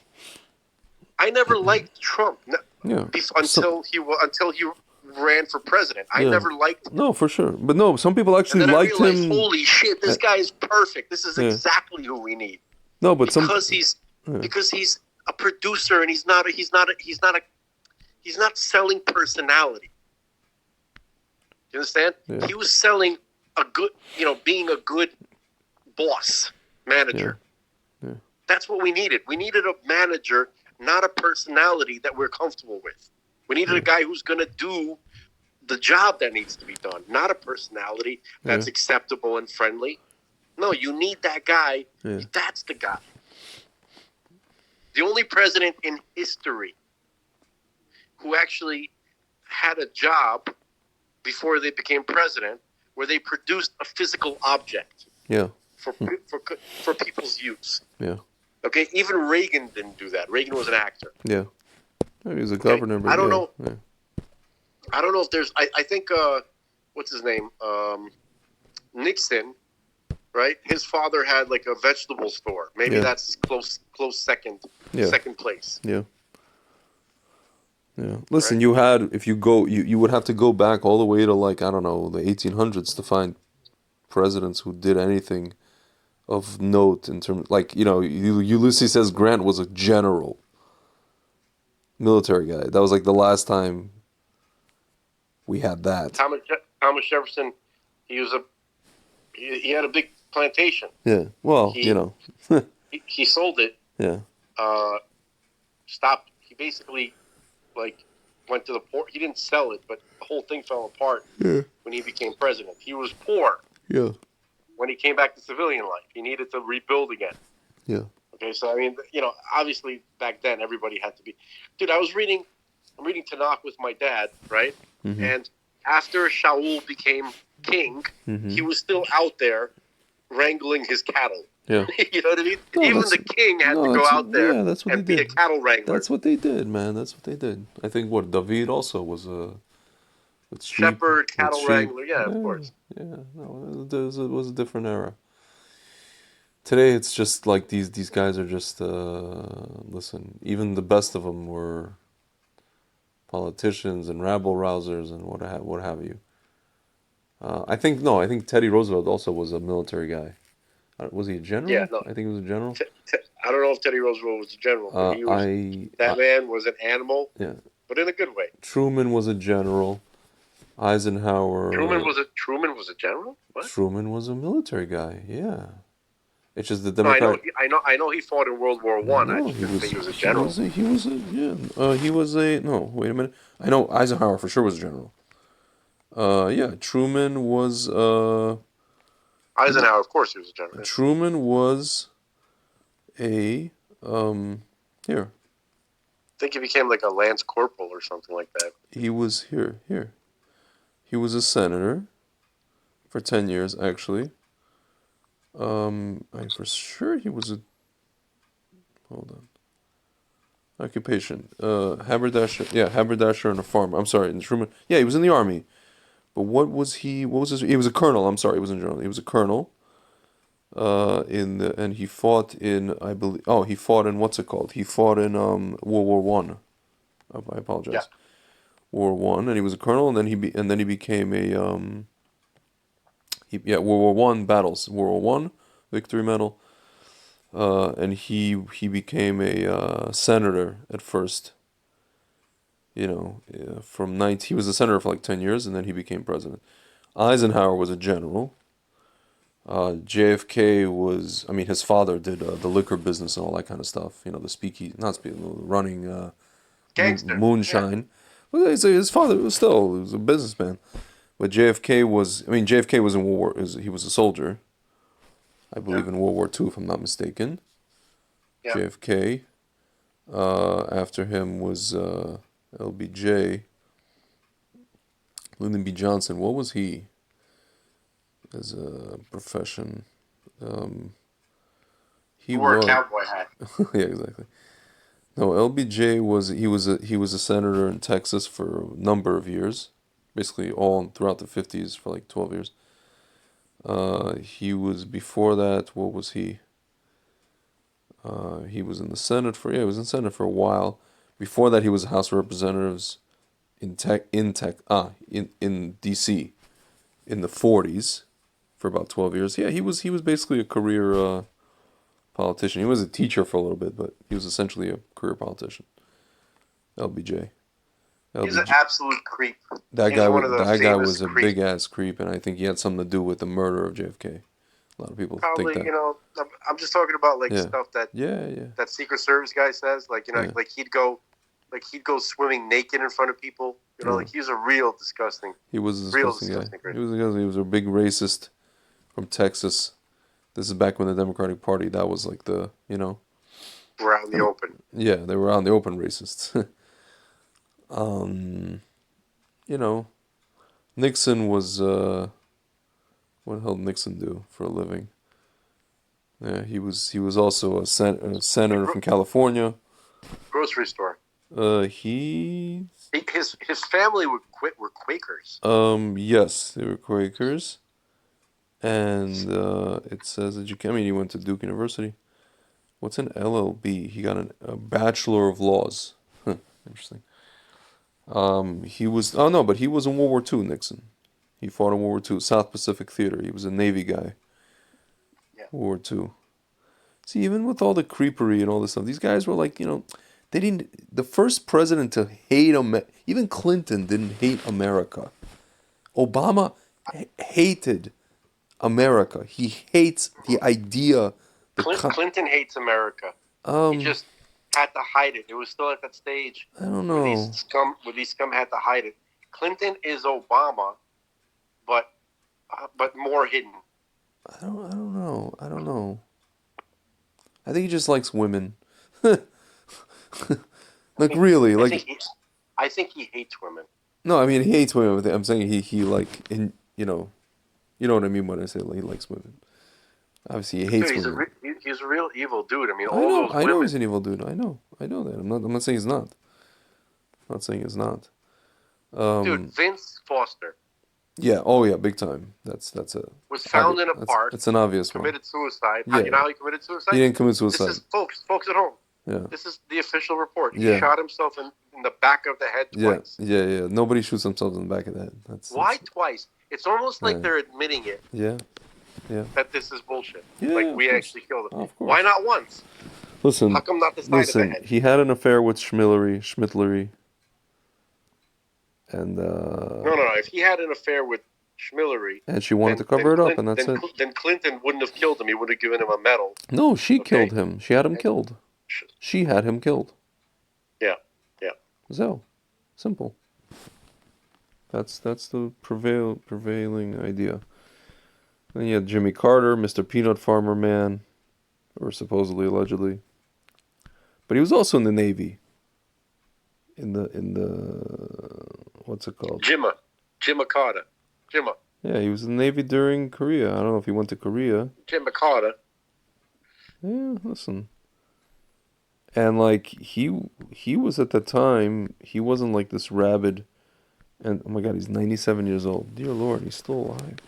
He's one guy I'd like to just whatever. Him, Pelosi, like these people, like God just gives them never-ending chayas, and it's so hard. It's such a It really. This all began with George Herbert Walker, scumbag, Bush. That's the guy that started it all. He really got the ball. Can I say a side note? No. This should be episode 78. Why? We're not talking enough about Mashiach. All right, so let's talk about Mashiach. It's been an hour and a half, but but this is a good segue. I mean, it has to go like organically. Yeah. You know what I mean? Listen, it is organic because remember when we mention this Bush guy, Daddy Bush, we automatically usually go into that is when you could publish this to you could post it right away as 78, and then we do 77. No, we could do 77. I'll tell you why. Because, again, we always go into that. That is when the early 90s is when the Shekhinah left. And then we know that, the Rebbe passed away. George W. Bush came into office in 91? The Rebbe passed away in 94. He came into office 89 actually. 89, I'm sorry, 89. He left in 92. And then or 93. And then the Rebbe passed away in 94. And it's been kind of downhill from there. That's when the Rebbe left, then that's when we got Clinton. Yeah. Well, we got Clinton. He came in January 20th, 1993. The Rebbe left in June 94. Well, it's around the same time. And left us alone with Clinton. Yeah. Well, it's not the Rebbe's fault. He's not in control. Yeah. But can I tell you a story about the Rebbe that I just read? Yeah. Maybe you could even help me identify some of the people in this. There's a anonymous, not an anonymous, but an unnamed Israeli general who's telling the story. Mm-hmm. It's a Rabbi Bouquet from Chicago, or he was in Chicago, Lubavitcher rabbi. Okay, And this is obviously years ago, and he was in a shul. He was in a shul in Chicago, and then he noticed there was a guy came up to him who spoke very excellent English, an elderly gentleman, distinguished-looking guy, with a very thick Israeli accent, but spoke perfect English, but just thick Israeli accent. So he needed help with Yortzeit stuff. Like he needed to know which, what Kaddish to say, and all that kind of stuff. Okay. After this rabbi helped him through the whole service for Kaddish for his mom, so he's like, I want to thank you very much, and I also want to tell you a story about your Rebbe. But I can't. And the guy, and that guy, the elderly gentleman that we're talking about here, he had a Secret Service guy with him, a young man with dark glasses who was his security. Yeah. So he was a high-level official. Okay, and so he's like, I can't say the story I'm going to tell you now out here. We have to go to a private room. Okay. They went into a private room, and he said, I'm a general, and I would... Oh, you were saying? So he said, I'm a general, and I was in the Yom Kippur War. And I ran, a battalion of 150 men, and we suffered one of the worst, losses in the war. We were ambushed, and we lost 32 soldiers, like right away, basically, right? Like in one ambush. And I've been having terrible, I felt obviously responsible. I was responsible for that. And I've been working with the families, the soldiers, trying to do what I can for them, helping them. And also many of the soldiers were in the hospital. It wasn't just a lot of terrible injuries. So it was more than just 32 deaths. There was also, many lives were destroyed. Okay. So he said that there's, back in that time, some of the high-level officials were summoned, or they were invited to come to Washington to have an intelligence briefing about what occurred. Right, this is shortly after the war. Yeah, and they asked me to come along because of what happened. So I got a phone call from some other rabbi, a friend of his, a friend of the general's, who was a Lubavitcher rabbi in America. Okay, and he said, "Listen, while you're in Washington, which was supposed to be a top secret meeting, no one's supposed to know about this. He has no idea how this rabbi found out about his top secret meeting in Washington." Hang on a second. I'm sorry. Okay. He's like, I had no idea how he found out about this, but he said, listen, while you're in Washington, it's not far from New York, come in and have a meeting with the Lubavitcher Rebbe. Okay?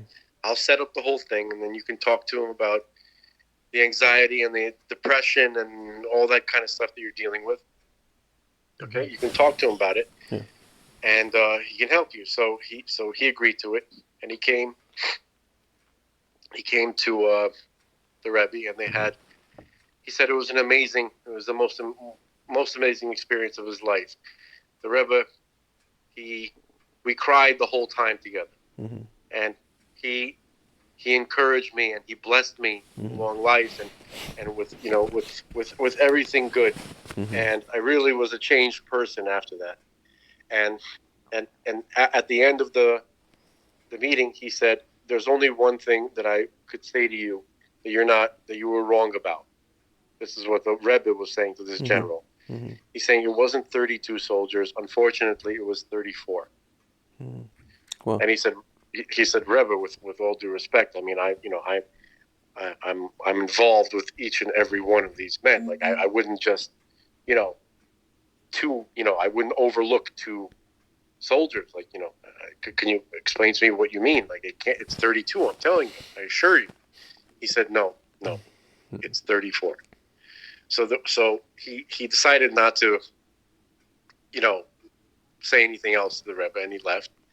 And he just focused on the positive, that, the other stuff, It's like he was perplexed by what the Rebbe was saying. Yeah. When he came back to Israel, he found out that 2 of the soldiers that were in the hospital that were struggling for their life, they died. I think I heard this story, yeah. Okay? And so some time passed, and the meeting that they had in Washington, right, it was to be continued. Mm-hmm. And the same group was called back to Washington to continue the meeting. And this time, he didn't need his friend to call him, so he called himself to set up, a meeting with the Rebbe. Mm-hmm. The Rebbe met with him, and it was, again, one of those meetings that changed his life even further.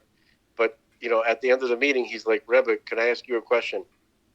He said, how did you know about the 2 soldiers that died? How did you know? How could you possibly know that? Mm-hmm. So this is what the Rebbe said. He said, every neshama that comes into this world and every neshama that passes out of this world comes through this office. Okay. That's it. Wow. That's crazy. Okay. Yeah. So, it speaks for itself. I don't need to add to that story. Yeah. It's Either when a person hears that story, they have to make a decision. Yeah. Either the Rebbe is lying, or or this is all or ... Oh, yeah. I sometimes wonder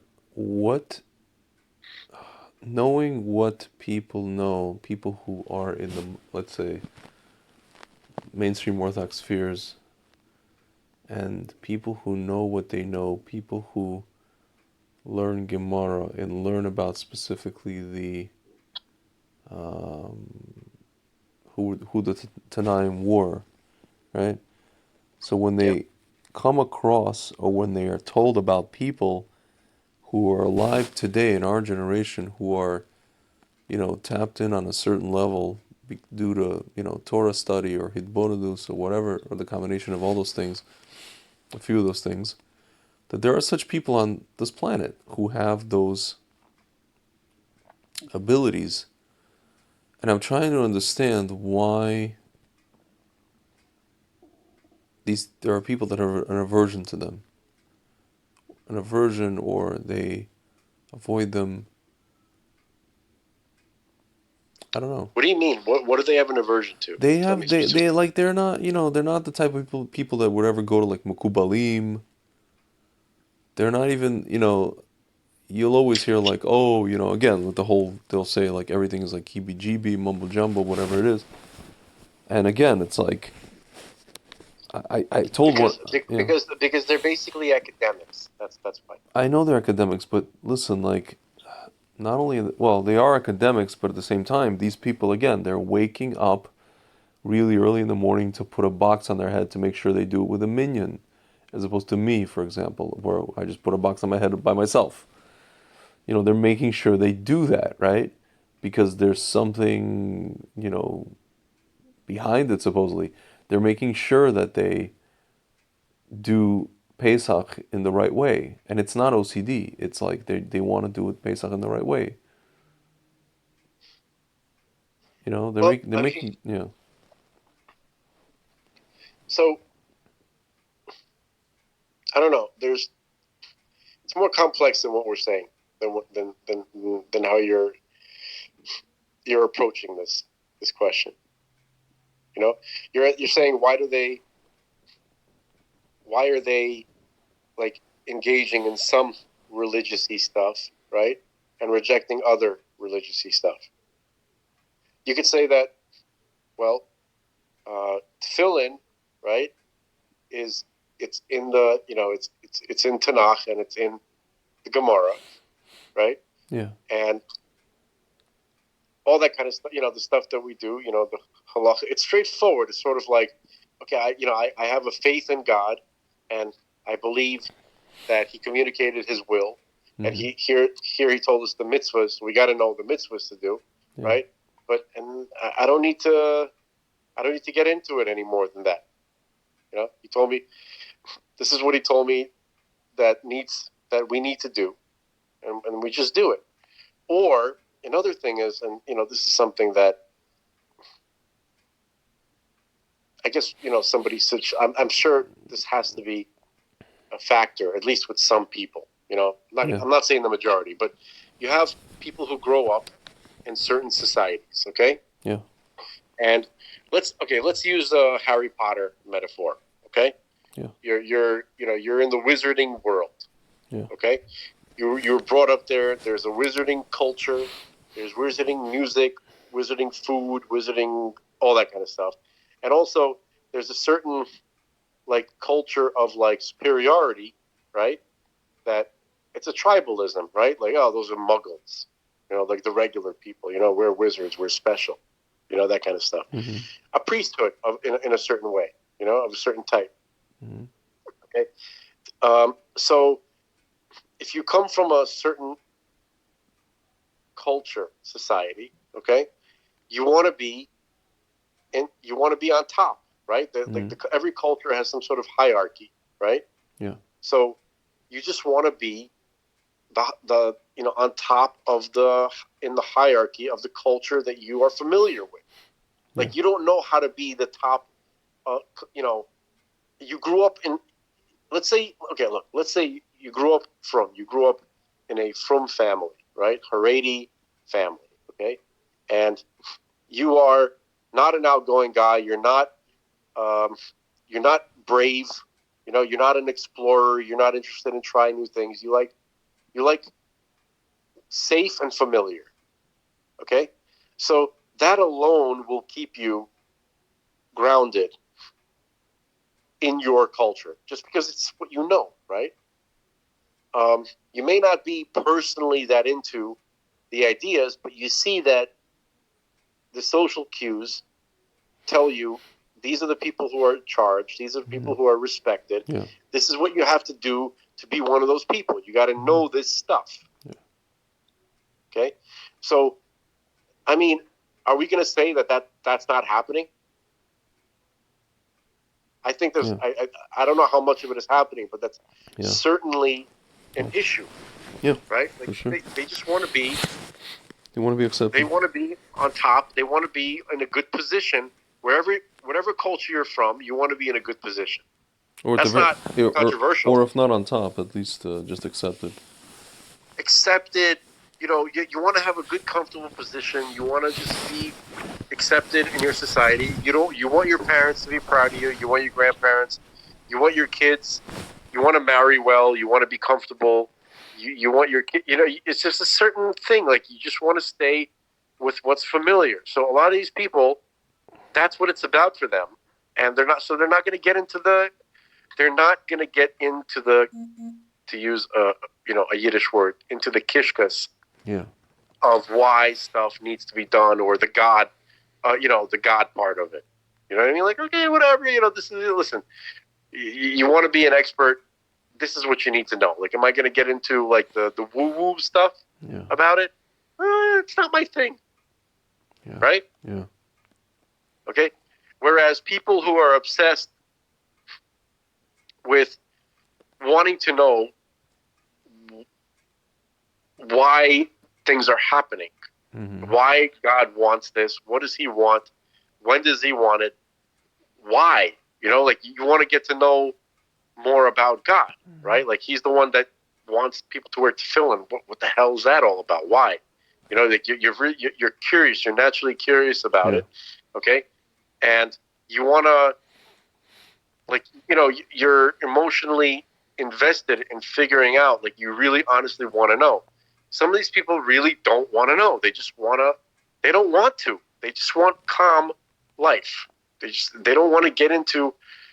It's troublesome. Do you understand?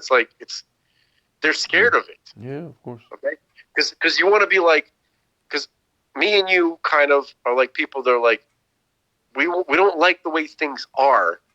This is not acceptable. Okay? I don't want to be comfortable in the society, in the surroundings I was born into.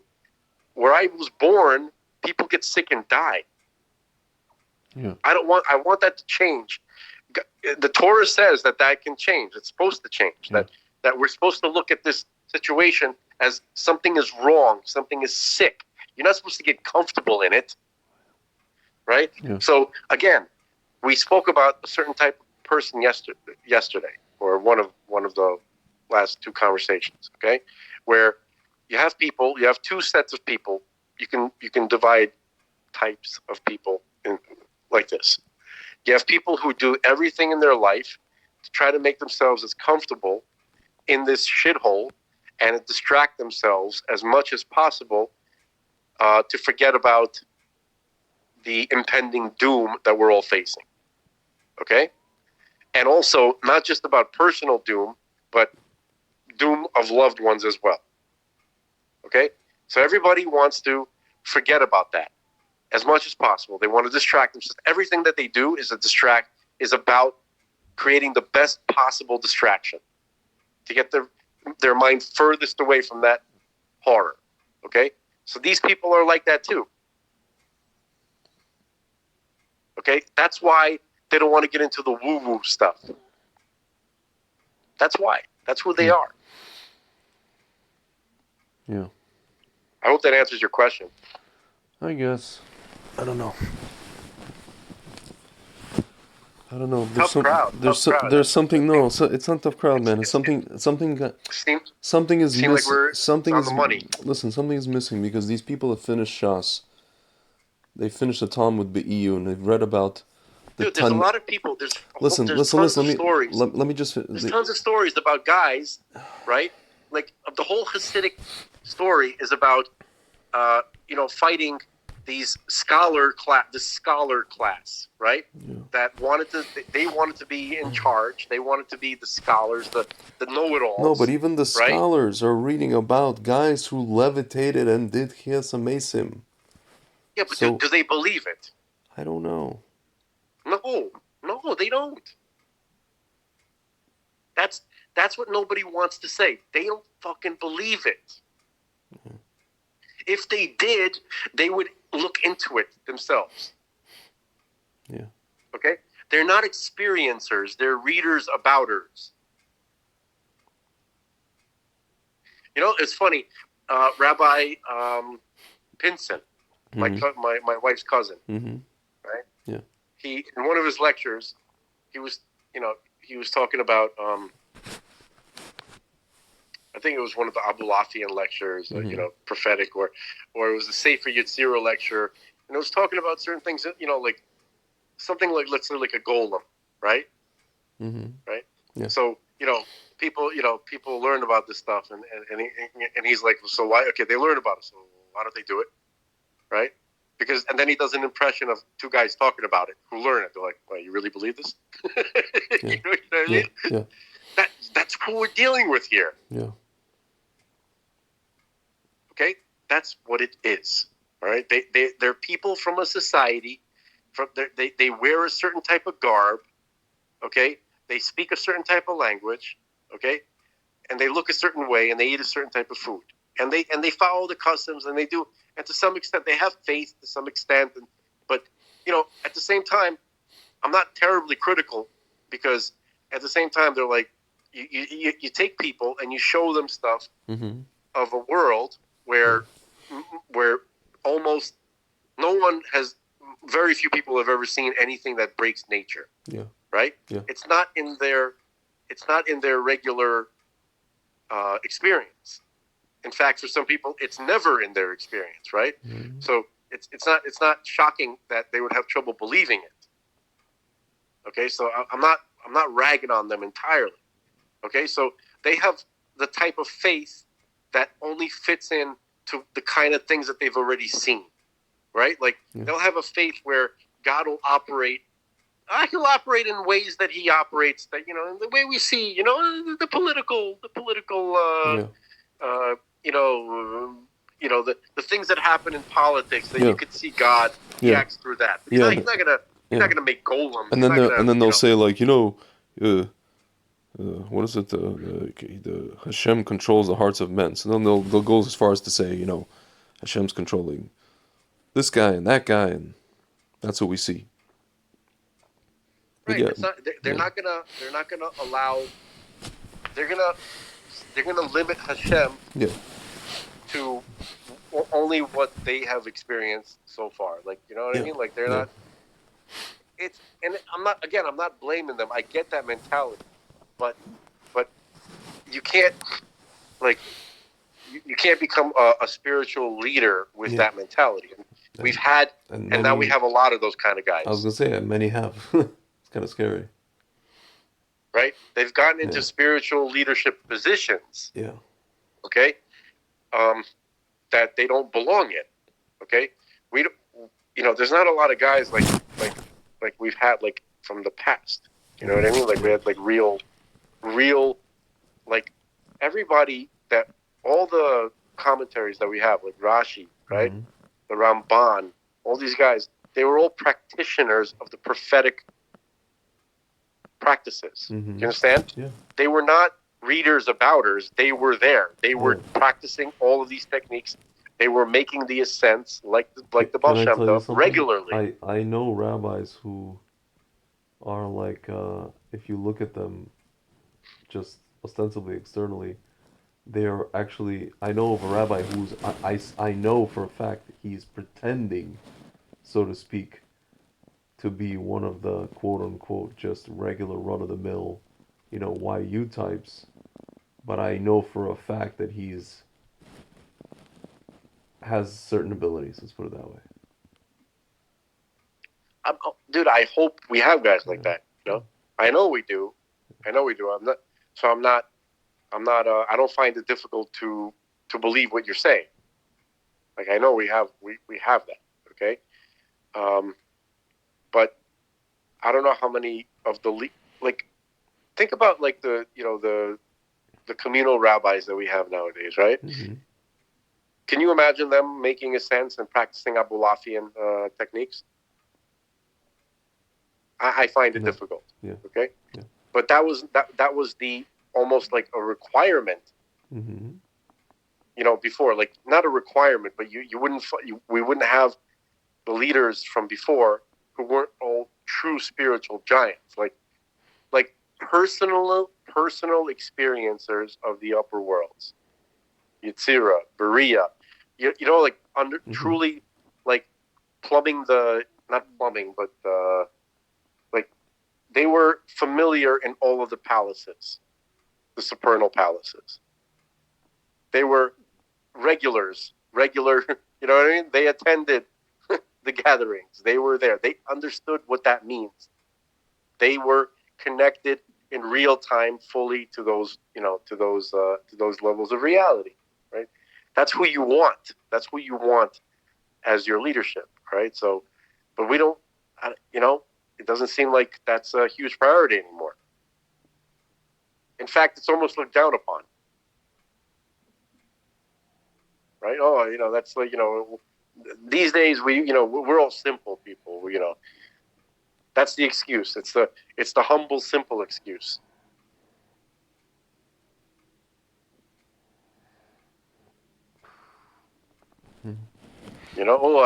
I literally have heard rabbis say, "Oh, that's the Ooga Booga stuff." I don't know about the Ooga Booga stuff.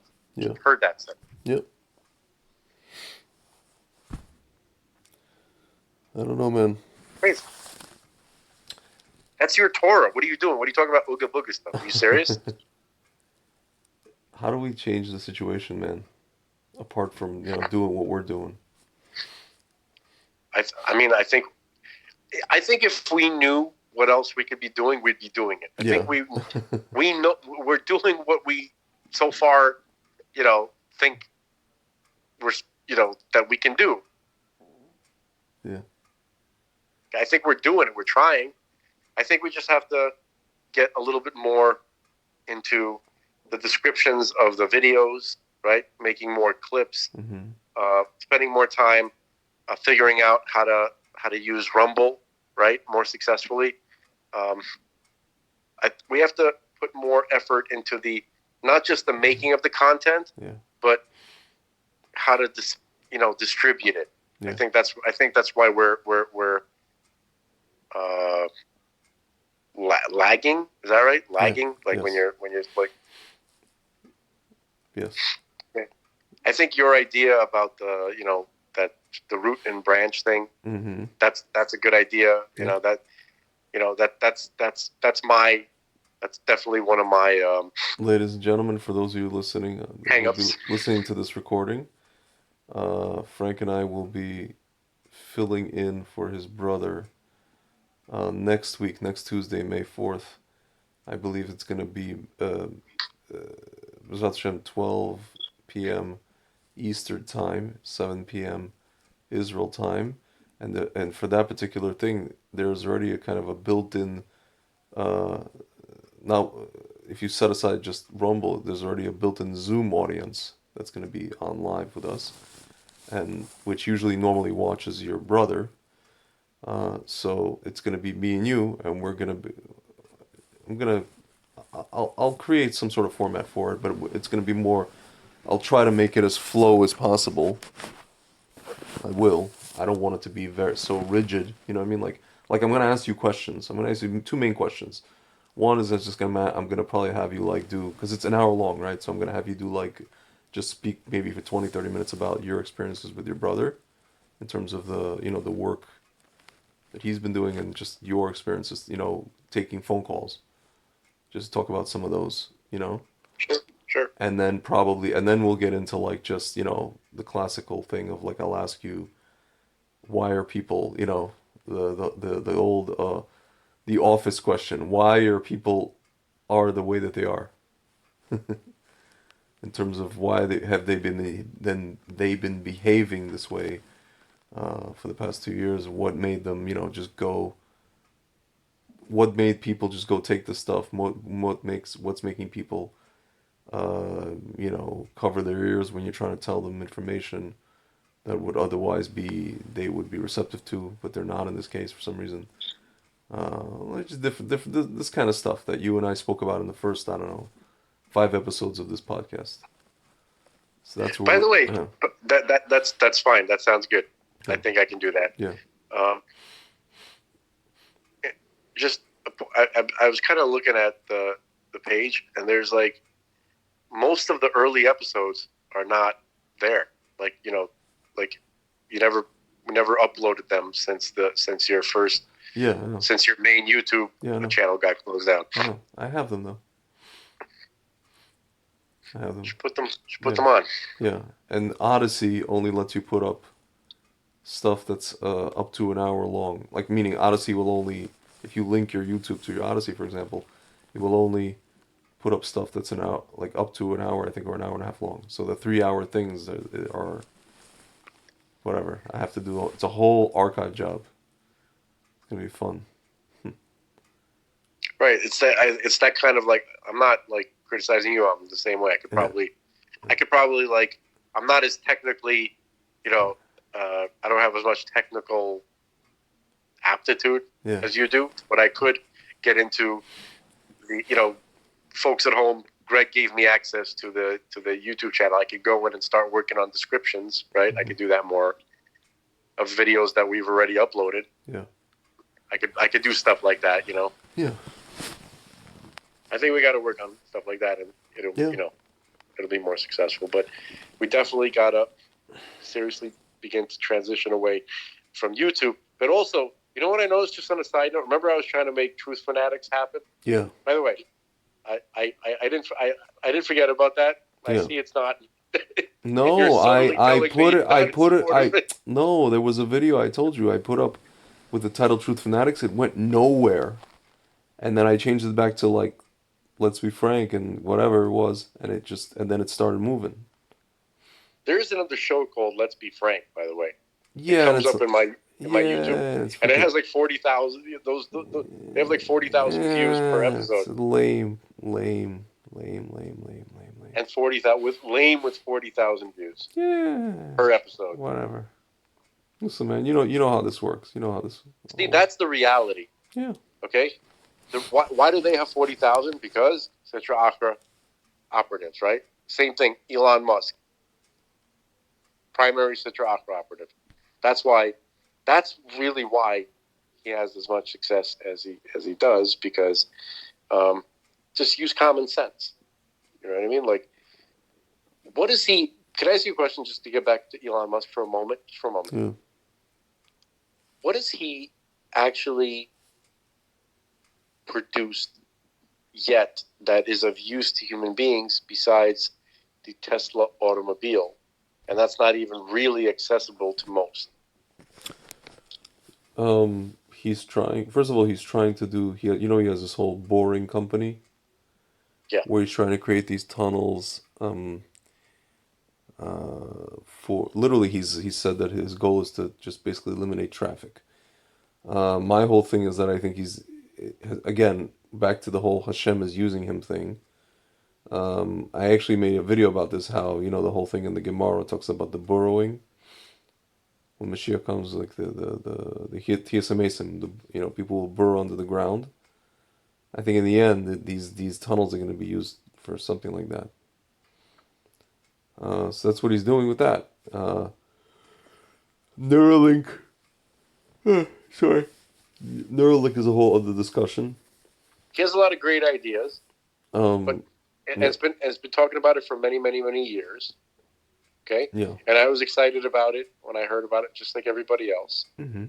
But it's I've been listening to it for almost, I guess, is it almost 20 years now? 15 years. Yeah. Certainly 15 years. Okay.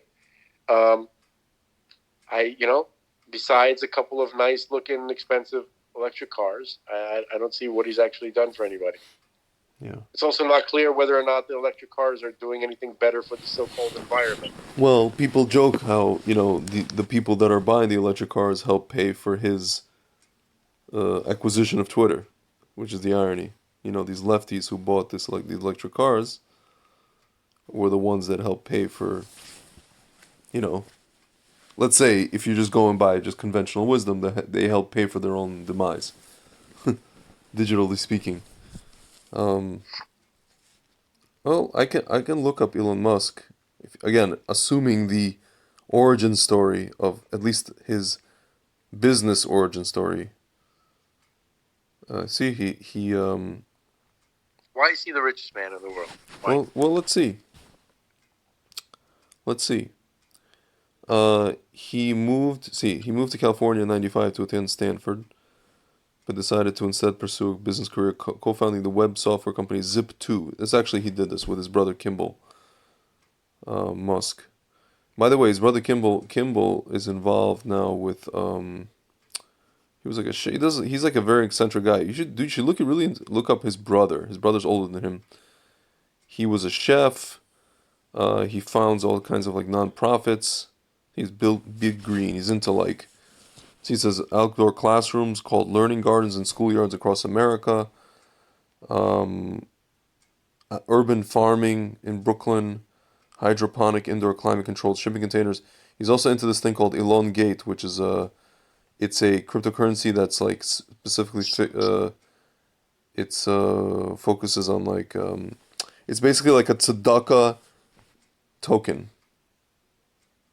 Like a charity crypto. Interesting guy. His brother's an interesting guy, actually. So he founded Zip2. Zip2, it was it says it was acquired by Compaq. Remember Compaq? Those first laptops. This is back in 1999. Yeah. So they got acquired for $300 million. And then Musk co-founded the online bank X.com, which basically merged with another company to form PayPal. Confinity, and they formed PayPal. So and then he sold his Halic in PayPal. That's how he made another pile of cash. See, it was bought by eBay because eBay integrated. I don't know if you remember, eBay integrated PayPal in 2002. So they bought that for 1.5 billion. So basically, he in a span of 3 years, the guy made at least a bill and a half. Okay, all right. So he became rich. Yeah. Since that time, why And then is he the richest? since that time he's just been building out SpaceX. He's been building out Tesla. Tesla was a failure for a while, because they essentially, the lobbyists killed the electric car, the concept of the electric car itself. He was doing some solar energy stuff, but then that kind of petered out, which was acquired by Tesla. Seems like then he made OpenAI, which is basically, this is it, the non-profit research company that promotes friendly artificial intelligence. So again, if you go look at his thing, episode with or one of his episodes with what's his name, Rogan, he talks about the whole thing of like, again, he really, the way he talks about it, he's like, it's with trepidation that he's very concerned that AI is going to get out of control. Yeah, no, I've heard him make those statements. Yeah. They make sense. So this is what he's doing. And then he goes into Neuralink. Again, he's not a person. He's not like he's not going to be like a Trump who's like, I don't know, building real estate and like, Bob the Builder kind of guy. He's a person who's assuming he's doing these things. It's long game technology where the stuff takes forever to develop. These are like so basically entire industries. Right. So my point is that like most of his supposed wealth, right? Yeah. It comes from investors, right? Well, his wealth originally came from him building something, selling it, but then later on he is building something new with that money. But yeah, obviously people who invest jump into the game with him. Okay, let's be fair and say, let's say 7 billion. It's probably less than that, but 7 billion of what he's supposedly worth, right, came from stuff that he already produced and sold. Yeah. Okay. The rest of it, the vast majority of his supposed wealth, right, is from stuff that he hasn't, like nobody has bought it, and he hasn't produced anything yet. Besides Tesla, and the other part is just him working on stuff, and it's kind of like what's his name, the guy who was played by DiCaprio, Howard Hughes. It's just developing stuff, and just running around saying this is the way of the future. You know what I mean? But he's proving it. By the way, dude. You know that he tweeted out, and your brother even retweeted it. Back in March 2020, he tweeted out about HCQ. To his credit, he could have done. I remember that he could have done much more. He could have done much more. He could have. But I think he was, after that, people were like started, chastising him for it, whatever it is. But yeah, to his credit, and your brother retweeted that. Your brother dug up that tweet, and he retweeted it today. Just for, I feel like your brother's resurrecting things just for posterity. He's resurrecting all these different,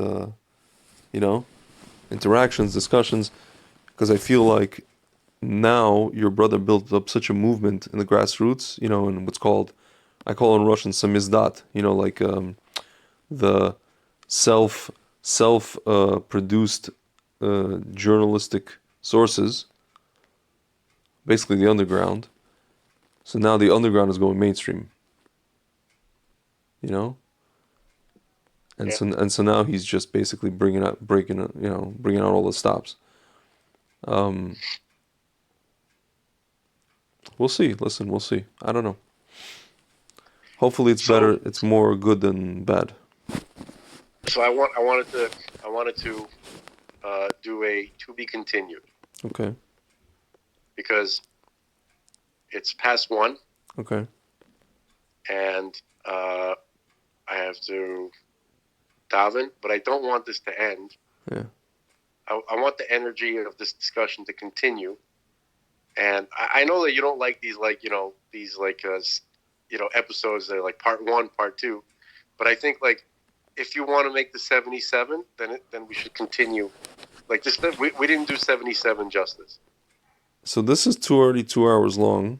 So I know we haven't done 77 justice. We have to like continue 77, right? Like, next time we talk, it's still 77. Okay. But once we talk enough about like Mashiach and how bitterly disappointed I am that God still didn't bring Mashiach today, and the world is continuing to suck, right? Even worse than it did before, right? I feel like we have to talk about that. All right. More. Okay. Before 77 can end. You know, it's like continuing Yom Tov. I hear it's a 2-day Yom Tov. Yeah, it's not enough. So like Makes sense. We're not in, we're in Chutz La'aretz. Yeah. It has to be 2-day Yom Tov. Yeah. For the folks at home, Chutz La'aretz means outside of Israel. Yeah, and we need to do a sort of yitzchur for the Shechina. Yeah. Hopefully it'll come back. Right, and we just a reminder to Hashem is that we still get it. We still get that, without you, we don't know how any of this works or what it's all for. Yeah. And it's going to continue to suck, and there's still going to continue to be disease and death and pain and agony. We get it. Yeah. So we've been more than ready for you to show up already for a long time. We get it. So if you don't mind, maybe, please just show up already and show us what you wanted to show us. Yeah. Back in the garden 6,000 years ago. What was I going to ask you? I was going to ask you something, but I forgot. You just said something about sucking. I don't know. I forgot. Anyway, it flew out of my head as quickly as it came. Well, you'll remember it in the middle of the night. Yes. And then send me one of your voice rants. Rants. 4-minute long voice recording. How dare you? I was talking. What was I talking about? I was talking about like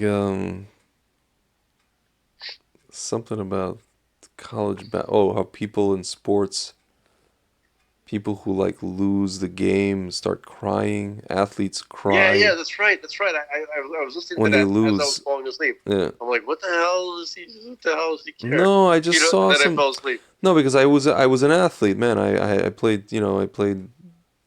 Travel team hockey, and I remember like my teammates would like have tantrums. These are 17-year-old guys just having tantrums, throwing their sticks and throwing their equipment and crying and cursing and I'm like, what is wrong with you people? Like, and I realized like, as much as I love sports and as much as I am competitive when the game is being played, but after I lose, I'm just kind of like, okay, I lost. Like, well, like it's not, Hiroshima didn't go off. I did not get incinerated by a nuclear weapon, Baruch Hashem. Hiroshima, niggas suck you up in here. Yeah.